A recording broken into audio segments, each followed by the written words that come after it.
বিসমিল্লাহির রহমানির রহিম। আসসালামু আলাইকুম। আজ আমি আপনাদের সঙ্গে শেয়ার করব এগ পোচ কারি রেসিপি। এটা একটা ভিন্ন ধরনের রেসিপি যেটা কিনা খুব সহজে বানিয়ে নেওয়া যায়। তো চলুন শুরু করি আজকের রেসিপি।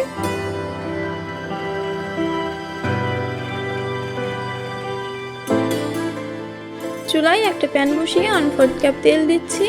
এখানে আমি সরিষার তেল ব্যবহার করেছি।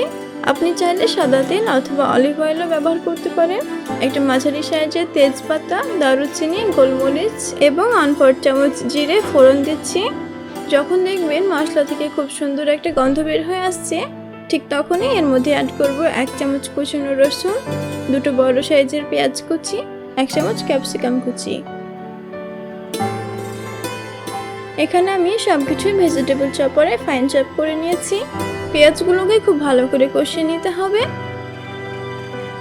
সবকিছু বাদামি করে ভাজা হয়ে গেলে এর মধ্যে লঙ্কা গুঁড়ো, হলুদ গুঁড়ো,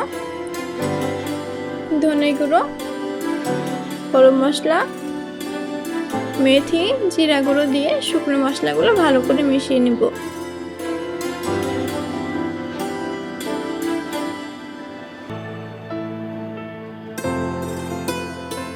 এখানে আমি 2 বড় সাইজের টমেটো নিয়েছি, যেগুলো আমি চপারে চপড করে নিয়েছিলাম। এবার এটাকে ভালো করে কষিয়ে নিতে হবে। স্বাদ মতো লবণ দিয়ে দেব যেন টমেটো খুব তাড়াতাড়ি সেদ্ধ হয়ে যায়। আমার আগের ভিডিওতে যারা কমেন্ট করেছেন তাদের অসংখ্য ধন্যবাদ। আপনার পাঠানো কমেন্টেও যদি এই লিস্টে দেখতে চান, তাহলে আপনাকে যেটা করতে হবে, আমাদের লেটেস্ট ভিডিওটি ঝটপট দেখে নিয়ে কমেন্ট করে জানান আপনি কোন জেলা থেকে দেখছেন আর ভিডিওটি আপনার কেমন লাগলো।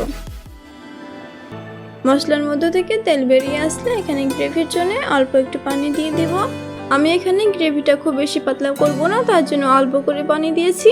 আপনি আপনার পছন্দ অনুযায়ী পানি কম বেশি করে নিতে পারেন। লো ফ্লেমে ঢাকা দিয়ে 5 মিনিট গ্রেভিটাকে বয়েল করে নিব।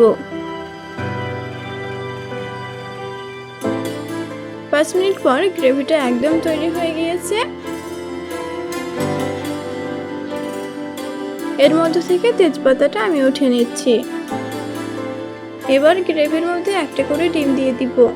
সরাসরি ডিম ফাটিয়ে দিলে কুসুমটা ঘেটে যেতে পারে, তাই জন্য ডিমগুলো বাটির মধ্যে ফাটিয়ে নিয়ে গ্রেভির মধ্যে দিচ্ছি।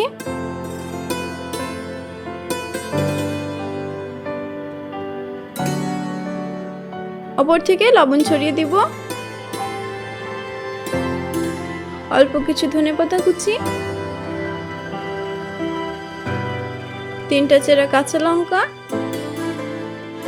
লো ফ্লেমে ঢাকা দিয়ে 5 মিনিট বয়েল করে নিব। 5 মিনিট পর তৈরি আমাদের এগ পোচ কারি। এটা ভাত কিংবা রুটির সঙ্গে খুবই ভালো লাগে। আপনারা অবশ্যই ট্রাই করে দেখতে পারেন। আমার আজকের ভিডিওটি কেমন লেগেছে অবশ্যই কমেন্ট করে জানাবেন। ভালো লাগলে চ্যানেলটি সাবস্ক্রাইব করে পাশে থাকবেন। আজকে এই পর্যন্তই।